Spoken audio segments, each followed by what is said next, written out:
Attaque nocturne, un court-métrage de 1931 de Marc Allégret avec dans les rôles principaux Betty Spell, Madeleine Guity, Fernandel et Julien Carrette. Le sujet, une jolie jeune femme vient déclarer la mort de son amant qui serait mort dans ses bras lors d'une étreinte passionnée.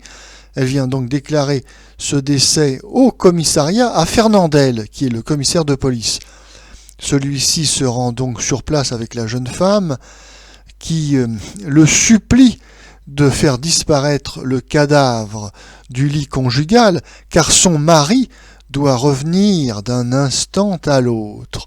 Fernandel, ému par le charme de la jeune femme, décide de l'aider. Notre avis. Le réalisateur Marc Allégret commence sa carrière en tournant quelques documentaires au Congo et en Afrique du Nord pour le compte du producteur Braun-Berger.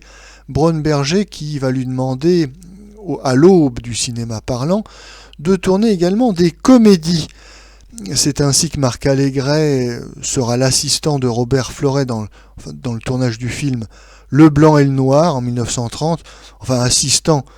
Il participera grandement à la réalisation du film et dans cette comédie très réussie d'ailleurs, il découvre un jeune talent, Fernandel, c'est son premier rôle, et il le réutilisera dans deux petits courts-métrages, toujours pour Braun-Berger, les productions Braun-Berger. Ça sera en 1930 La meilleure bobonne, et en 1931, donc, Attaque nocturne. Notons d'ailleurs au passage que Fernandel tournera donc au tout début de sa carrière d'autres petits courts-métrages assez amusants comme Bric-à-brac en 1930 et La fine combine en 1931.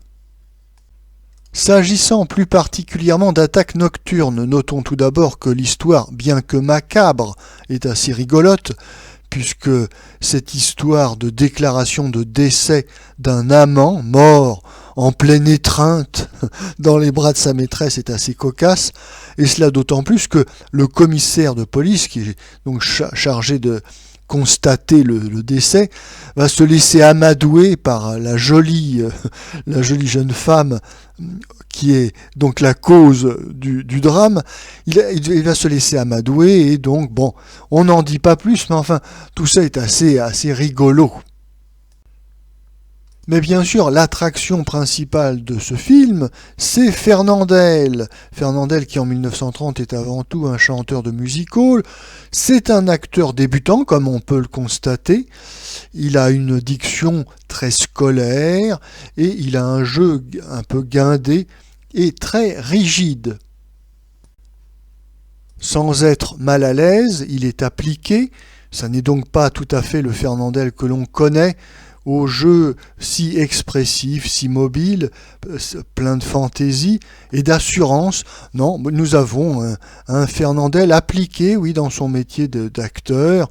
Visiblement, il suit à la lettre les directives de son metteur en scène.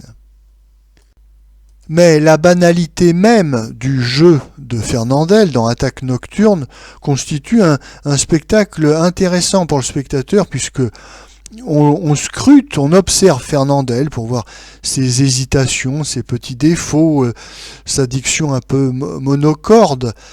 Et il faut bien reconnaître que rien ne laisse présager dans ce petit film la grande star comique qu'il deviendra très vite.